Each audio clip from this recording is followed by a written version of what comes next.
국민들한테 섭섭하게 생각을 했습니다. 내가 2표 차이밖에 없느냐? 이렇게 열심히 했는데 저 거짓말만 하는 김대중 후보에 비해서 내가 90만 표 차이를 얻어야 되느냐? 더구나 이 뭐 경찰도 동원하고 공무원도 동원하고 정보부도 동원했는데 90만 표 차이로 했다면 이건 내가 사실상 진 경기 아니냐? 이럴 수가 있느냐 해가지고 국민들한테 섭섭하게 생각을 하면서 동시에 이런 선거 두 번 하다가는 나라가 망하겠다.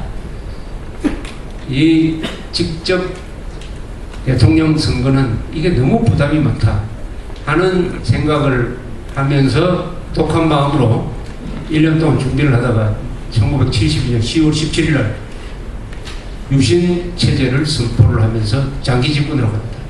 장기 집권. 박 대통령은 그 조치를 통해서 자신의 최후를 이제 예비를 하는 것이. 그 연설문에서 10월 17일 연설문에서 나는 민족의 재단에 몸을 바쳤습니다 하는 표현이 나와요. 그게 12.6 사건을 의미하는 것이 되고 말이죠. 유신체제의 모토는 국력의 조직화, 능률의 극대화입니다. 국력의 조직화, 능률의 극대화가 유신체제의 캐치프레이즈였습니다. 즉, 국력을 조직화하기 위해서는 이 딴소리 하는 사람들, 낭비성 이야기하는 사람들, 선동하는 사람들, 이런 사람들 좀 목소리를 줄여야 된다. 그래서 정치 코스트를 줄인다. 선거도, 대통령 선거도 간접 선거로 한다. 국회의원 선거도 한 지역구에 두 사람이 나온다. 그리고 대통령이 지명하는 유정회가 전체 국회의원 선거의 3분의 1이다. 그래서 절대로 여소야대가 될 수가 없다. 이렇게 아주 자기 집권하고 국가 운영하기에는 그럴 수 없는 장치를 만들어 놨습니다. 그래서 장기 집권 체제를 딱 만들어 놨어요. 그래서 뭘 했느냐? 그래서 자기 혼자서 잘 먹고 잘 살기 위해서 김일성, 김정일처럼 즐기고 했다면은 지금 박정희는 독재자가 아니라 민족 반역자가 됐을 것입니다. 그렇게 해놓고 생기는 이 국력을 조직화해가지고 능률을 극대화해가지고 그것을 어디에 투입을 했느냐? 첫째는 제1차 오일 쇼크를 극복하는데, 중동 건설 시장으로 진출하는데, 새마을 운동하는데, 중화공업 건설하는데, 요 몇 개 분야에 집중적으로 투입을 해가지고 70년대에 한국이 질적으로 다른 나라, 경공업 국가에서 중화공업 국가로, 베탐급에서 미들급으로 올라가는 이런 계기를 마련했습니다. 이 기간 중에 북한에 대해서도 우리가 경제적으로 절대 우위에 서게 되었습니다. 이 70년대가 60년대도 위대한 세대지만은 이 70년대도 굉장한 발전을 해왔고, 그때 70년대 만든 이 중화공업 구조가 지금 한국의 경제의 이 바탕이 되었습니다. 그 대신 박정희는 거기에 대한 대가로서 독재자라는 욕을 먹고 결국은 그것이 12.6 사건으로 자신의 이 피살로 이어지는 것이죠. 만약 그렇지 않고 박정희가 당초 예상했던 대로 자기는 71년에 당선돼가지고 한 번만 더 하고 75년에 대통령 선거를 해가지고 그때 김영삼, 김대중, 김종필 세 사람 중에 한 사람이 대통령이 되었다. 그럼 그 뒤에 어떻게 됐느냐? 이렇게 가정을 한번 해볼 필요가 있을 것입니다. 과연 그것이 한국에 도움이 됐겠느냐? 저는 그것보다는 박정희의 유신 독재가 장기적으로는 한국의 민주주의 건설에 도움이 됐다. 이렇게 저는 생각합니다.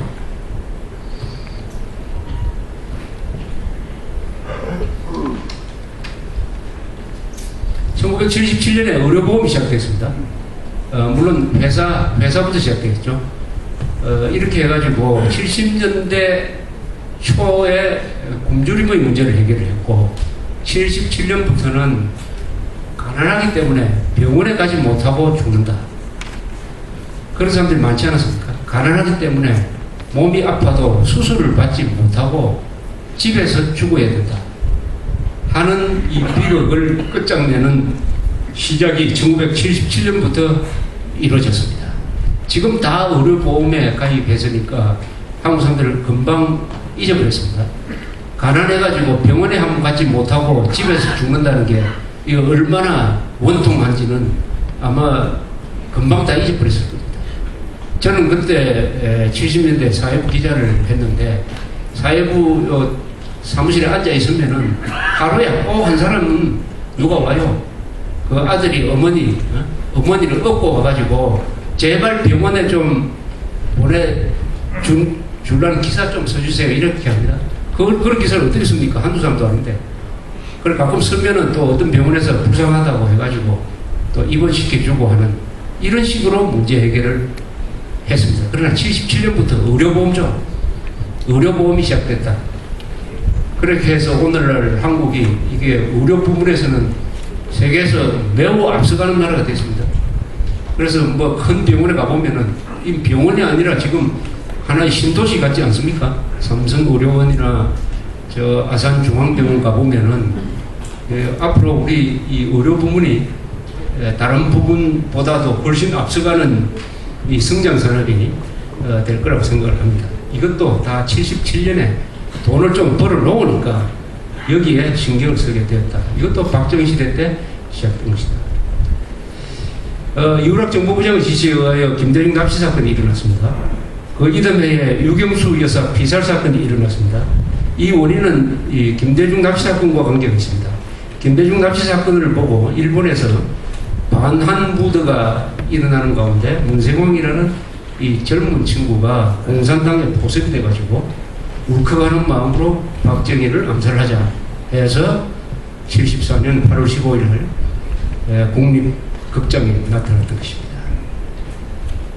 이렇게 하여서 이제 박정희에 대한 도전도 거세집니다. 그것이 79년에 폭발합니다. 79년에는 제2차 석유파동이 일어났어요. 이란에서 팔레미가 넘어가면서 배럴당 16달러 하던 석유값이 30달러를 넘게 됩니다.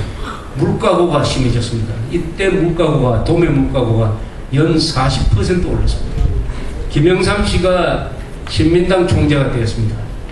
민주화 세력의 강경투쟁이 시작됐어요. 여기에 대해서 정권청이 또 강경하게 대응을 해가지고 김영삼을 국회에서 제명하니까 김영삼의 정치적 고향인 부산에서 부마 사태가 일어나고 이게 김재규로 하여금 마음을 돌리게 해가지고 11.6 사건을 일으키게 됩니다. 이 79년의 대폭발이 있었습니다. 대폭발이 있으면은 폭발 하나로 안 끝나죠. 큰 폭발이 있으면 반드시 여진이 있습니다.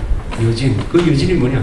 12.12 사건, 5.18 사건 이런 거죠. 이게 다 11.6 사건이라는 대폭발에서 생긴 여진이었습니다. 이렇게 해서 전두환 장군이 이끄는 신군부가 유혈 사태를 통해서 다시 집권을 했습니다.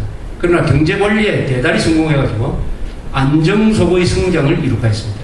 물가도 잡고 무역흑자도 내고 80년대 한국은 연평균 10.1%의 세계 최고의 경제성장률을 이룩하고 그 가운데서 내가 중산층이라고 생각하는 사람이 70%나 되었습니다.